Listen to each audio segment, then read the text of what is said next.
Hema friends welcome. आज की इस वीडियो में हम इशिता किशोर जिन्होंने फर्स्ट रैंक हासिल किया था यूपीएससी में, उनके आंसर बुक से इंग्लिश सीखने की कोशिश करेंगे। और अगर आपको भी इंग्लिश सीखना है तो आप इस वीडियो के कमेंट सेक्शन में कमेंट करें, क्योंकि मैंने एक वीडियो बनाया था उस पर मैंने पूछा था आपको कि इंग्लिश सीखना है क्या, तो सिर्फ हमें करीब 4 कमेंट आए और 200 के करीब व्यूज़ आए थे। तो मुझे ऐसा लगता है कि आप इंटरेस्टेड नहीं है। अगर आप इंटरेस्टेड है तभी इस वीडियो को देखिए और कमेंट भी करके हमें दिखाएं कि आप सच में इंटरेस्टेड है, तो हमें मोटिवेशन मिलेगा और कोर्स जल्द ही लॉन्च हो जाएगा। तो चलिए वीडियो को शुरू करते हैं। The recent disaster management plan of ministry of Panchayati Raj DMP ओमआरपी, ये तो आपको पता होगा मतलब ये क्या चीज़ है, इसके बारे में हम देखेंगे नहीं। तो रिसेंट यानी अभी अभी क्या हुआ है, एम्स टू डेवलप। आपके एम्स टू यानी क्या है, ये कि एम करता है, ऐसा मकसद रखता है क्या डेवलप करने के लिए, क्या बनाने के लिए, डिजास्टर रेजिलियंस। अब डिजास्टर रेजिलियंस क्या होता है, देखिए रेजिलियंस के जरिए आप डिजास्टर को भी समझते हैं। डिजास्टर क्या है, कोई भी नेचुरल डिजास्टर होता है, जैसे साइक्लोन वगैरह हो जाता है, उसे हम डिजास्टर कहेंगे। तो रेजिलियंस यानी वो कैपेसिटी होना उस चीज़ में कि वो उससे जल्दी से उभर जाए, रिकवर हो जाए, उसको हम रेजिलियंस कहते हैं। ऐसी कैपेसिटी जो कोई भी डिफिकल्टीज आती है, जो टफनेस आती है, जैसे हमारे पास साइक्लोन आ गया तो उससे हम किस तरीके से आसानी से बाहर निकल सके, वो रेजिलियंस होता है। तो हमें ऐसा कोई डेवलप करना है disaster resilience grass roots level पे, यानी एकदम नीचे के लेवल पे, लोकल लेवल पे। ऐसा कोई हमें मतलब ये जो चीज़ें है ये एम करता है, ऐसा मकसद रखता है, ऐसा बनाने की कोशिश करता है, ये हम बोल सकते हैं। अब चाहे तो ये ट्रांसलेशन एग्जैक्ट पढ़ सकते हैं, लेकिन किस तरीके से समझना है मैं आपको वो बताता हूँ हमेशा। इन दिस कॉन्टेक्स्ट मतलब इस सिलसिले में जो भी हमने पढ़ा है, हमें डिस्कस करना है the rational behind the formulation. अब ये रैशनल के मायने क्या होते हैं, इसके मायने होते हैं कि आपको लॉजिक देना होगा, रीज़न देना होगा कि ऐसा क्यों ज़रूरी है और क्या है इसके पीछे का मकसद, लॉजिक वगैरह। बिहाइंड यानी इसके पीछे, द फॉर्मुलेशन यानी फॉर्मुलेशन या हमें क्यों बना रहे हैं, इसे हम फॉर्मुलेशन कहेंगे। ऑफ द प्लान मतलब ऑफ द प्लान क्यों, क्योंकि हम ऊपर इसके बारे में बात कर चुके हैं, इसलिए हम द का इस्तेमाल कर रहे हैं। एंड हाईलाइट करना है हमें क्या क्या है, इट्स की कंपोनेंट्स, जो भी इसके इंपॉर्टेंट एस्पेक्ट्स है, जो भी इसके इंपॉर्टेंट हिस्से है, उसे भी हमें हाईलाइट करना है। मतलब हाईलाइट क्या होता है कि कोई चीज़ पे जोर देना, मतलब इसमें क्या ऐसा इंपॉर्टेंट है वो हमें उस पर चीज़ों पर जोर देना है। तो देखिए आंसर में क्या है, सेकंड एआरसी रिपोर्ट सजेस्टेड। अब मैंने आपको ये चीज़ बताया कि सिंपल पास्ट टेंस का इस्तेमाल हो रहा है, तो हम वर्ब की सेकंड फॉर्म इस्तेमाल करते हैं यहाँ पे। एआरसी रिपोर्ट ने सजेस्ट किया है, सजेस्टेड किया है द प्रिंसिपल ऑफ सब्सिडियरिटी। ये क्या है, एक टर्म है, मतलब क्या होता है कि हम क्या करते हैं कि पावर को उनके पास दे देते हैं जिसपे उसका इम्पैक्ट होने वाला है। जैसे कोई रीजन में अगर साइक्लोन आने वाला है तो हम उस लोकल लेवल पे उनके पावर दे देंगे कि आप इसके ऊपर डिसीजन लो, मतलब जो भी तरीका है आपका उसे फॉलो करो। ये मुझे इससे समझ में आया। इसका कोई दूसरे मायने पता है आपको तो कमेंट में ज़रूर बताएं। Okay, that is administrative devaluation. Okay, devaluation वही मायने हो रहे हैं। Okay, this is important in disaster management. अब ये डिजीज के मायने मतलब दिस का इस्तेमाल क्यों है, इसका इस्तेमाल, अब इसके ऊपर एक थोड़ा सा कॉन्सेप्ट होता है, दिस कहाँ होगा, दैट कहाँ होगा, दिस कहाँ होगा, THESE और दोस कहाँ होगा। ये सारी चीज़ें ना आपको अलग से लेक्चर में समझाना पड़ेगा। यहाँ पे हम ये समझते हैं कि दिस के साथ हमेशा क्या होगा, हेल्पिंग वर्ब जो सिंगुलर होते हैं वो आएगा, जैसे इज, जैसे Sameer is important, Sameer important है, इस तरीके से बोलते हैं। सो ये जो है ऊपर की बात, this is important in disaster management. तो जो भी डिजास्टर आता है उसके अंदर ये बहुत ही इंपॉर्टेंट है, ये बोलने की कोशिश। अब देखिए resilience as grass roots level. अब इसमें क्या है, कुछ कुछ मुझे वर्ड समझ में नहीं आते, तो कोई कहता है कमेंट में कि आप व्यू कौन कहाँ तक वीडियो देखा वो चेक करने के लिए बोलते हैं कि बताओ यहाँ पे इसका मतलब क्या है या फिर ये क्या लिखा हुआ है। ऐसा नहीं रहता, मैं बहुत 3-4 बार चीज़ों को पढ़ता हूँ और फिर भी समझ में नहीं आया, तभी मतलब पूछना पड़ता है कि क्या है ये। कभी कभी किसी का खत समझ में नहीं आता, ये इंसानी फितरत है। Okay, first respondents in case of crisis. So यहाँ पे क्या है कि हमें ग्रास रूट लेवल पे क्या चीज़ें फॉलो करना चाहिए वो बताने की कोशिश की जा रही है। तो first respondents in case of crisis like first aid in cyclone Fani, कि हमें कौन फर्स्ट रिस्पॉन्डेंट है क्राइसिस में वो देखना है। जैसे फर्स्ट एड साइक्लोन फानी एक तरह का साइक्लोन था जो उड़ीसा में आया था मेरे ख्याल से, वो बात मतलब यहाँ पे दी गई है एग्जाम्पल। Community driven approach. सो कम्युनिटी ड्रिवन अप्रोच क्या होती है कि कम्युनिटी के पास में जो भी ऐसे आइडियाज़ वगैरह होंगे उनके हाथ में काम दिया जाएगा। यूज एमपीज खटला बैठक, ये सही प्रोनाउंसिएशन है क्या, मुझे कमेंट में ज़रूर बताया कि to finalise SOP in disasters.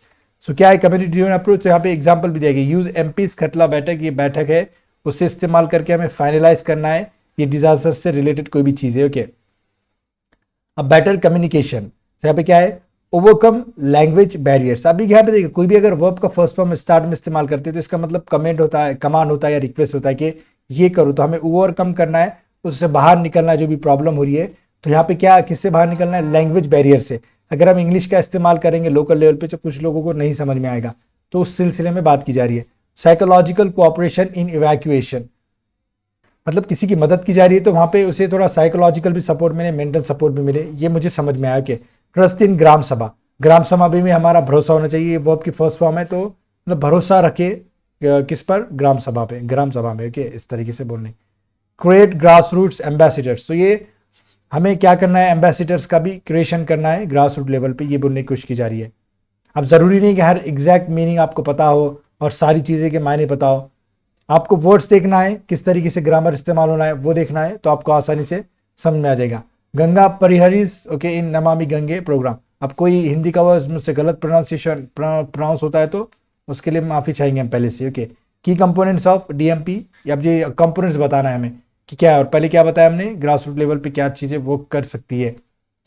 Establish clarity in roles and responsibility of panchayat, तो मैं ऐसी क्लैरिटी मतलब ऐसे क्लियर चीज़ें होनी चाहिए जिसमें पंचायत में जो जिसका रोल है वो भी उसे समझ में आना चाहिए और उनकी क्या जिम्मेदारी है ये भी समझ में आना है। ऑफ इन ये तो हम पढ़ते आ रहे हैं, इसके मायने क्या है।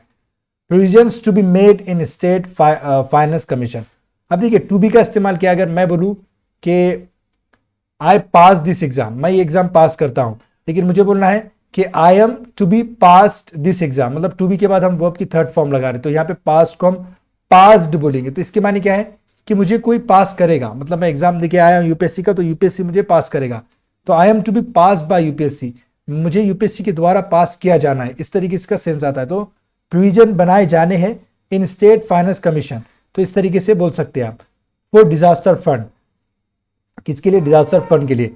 प्रिवेंटेटिव एंड क्यूरेटिव गाइडलाइंस, तो ये प्रिवेंटेटिव और क्यूरेटिव गाइडलाइंस भी होनी चाहिए, इस तरीके से। आप एग्जैक्ट माने तो पता नहीं प्रिवेंट क्या है, कोई चीज़ को प्रिवेंट करना, क्यूरेटिव क्या है कि कोई चीज़ का इलाज करना, तो इस तरीके से आप अंदाजे लगा सकते हैं। और इंग्लिश के एग्जैक्ट मायने आप ध्यान में रखोगे तो नहीं होगा, कोई भी वर्ड्स को आपको समझना है तो उससे आपके इमोशन कनेक्ट होने चाहिए, तो आपको वर्ड्स ज़्यादा ध्यान है। प्रिवेंटेटिव क्या होता है कि समझे आपके घर में कोई पानी चला गया या कुछ कोई डिजास्टर आ रहा है, ऐसा होगा नहीं लेकिन सोच रहे हैं, तो आप क्या वहाँ पे प्रिवेंटेटिव थिंग इस्तेमाल करोगे, कोई बीमार होता है तो वहाँ पे क्या क्यूरेटिव स्टेप इस्तेमाल करोगे, ऐसे ही ध्यान रखना है।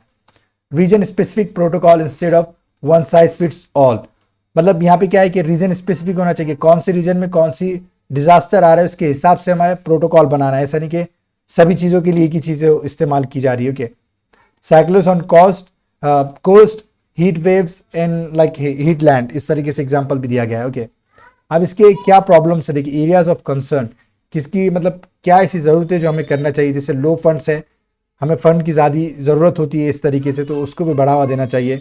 Skilling of human resource not done is not done, मतलब स्किलिंग जो है, जो ह्यूमन रिसोर्स जो इसमें काम कर रहे हैं उसकी भी स्किल्स को बढ़ावा देना चाहिए, मतलब उसे समझाना चाहिए कि इस तरीके से काम करे। अब मैं अपने समझ से बोल रहा हूँ। Okay, leverage SHGS Asha workers not done, इसका डायरेक्टली मतलब क्या है कि इन चीज़ों का अच्छे से इस्तेमाल करें बेनिफिट के लिए, मैक्सिमाइज करने के लिए बेनिफिट, ये तो बोल सकते हैं।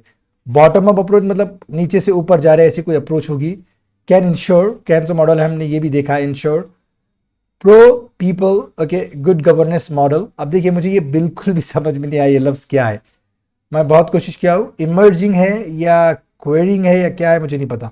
विद इमर्जिंग डिजास्टर ये हो सकता है, ओके अगर हो तो, सो अगर ये गलत भी हो सकता है, इसलिए मैं आपको बार बार हिंट दे रहा हूँ, और ऐसा नहीं कि मैं कोई वीडियो लास्ट तक देखा है नहीं, वो चेक करने के लिए नहीं बोल रहा हूँ। Okay, so bottom up approach ensure कर सकती है pro people good governance model with emerging disaster, जो भी डिजास्टर आने वाले हैं। तो ये वीडियो था, देखिए इसमें बहुत सारी चीज़ें, जेरेंट इस्तेमाल हुआ है, जो टेंसेस है वो इस्तेमाल हुए, मॉडल ऑक्सिलरी वर्ब इस्तेमाल हुआ है, नाउन के कई प्रकार इस्तेमाल हुए हैं इसमें, तो ये सारी चीज़ें सिखाने के लिए कोर्स लॉन्च करना होगा मुझे। लेकिन मैं क्या चाहता हूँ कि आप एक छोटा सा कमेंट, आपका वो कोर्स मुझे लॉन्च करने के लिए मोटिवेट करेगा, क्योंकि मुझे कुछ फ़ायदा होने वाला नहीं, क्योंकि चैनल तो हो जाएगा कभी ना कभी मोनेटाइज, लेकिन मेरा बोलने का मतलब है कि अभी अगर 2024 तक आप तैयारी करने वाले 2024 के यूपीएससी के लिए, तो आपके पास कई सारा वक्त पड़ा हुआ है, तो आप थोड़े थोड़े वीडियो देख के आप सारी चीज़ें सीख सकते हैं। और हम क्या कर रहे हैं, आंसर बुकलेट से, यूपीएससी के जो बुक्स होते हैं स्टैंडर्ड, उससे ही इंग्लिश सीख रहे हैं, हम स्टेप बाय स्टेप नहीं सीखेंगे, जो बहुत ज़्यादा ज़रूरत है उसे पहले कवर कर लेंगे, फिर जो चीज़ें होती है उससे सीखेंगे। तो ये मेरी अप्रोच है। अगर आपको ये वीडियो अच्छा लगा और ऐसी चीज़ें सीखना है, इंग्लिश सच में सीखना है, तो एक छोटा सा कमेंट आपको फ़ायदा दिला सकता है और दूसरों को भी। और वीडियो को शेयर करना चाहे तो आप शेयर कर सकते हैं। अब तक वीडियो देखने के लिए आपका बहुत बहुत शुक्रिया।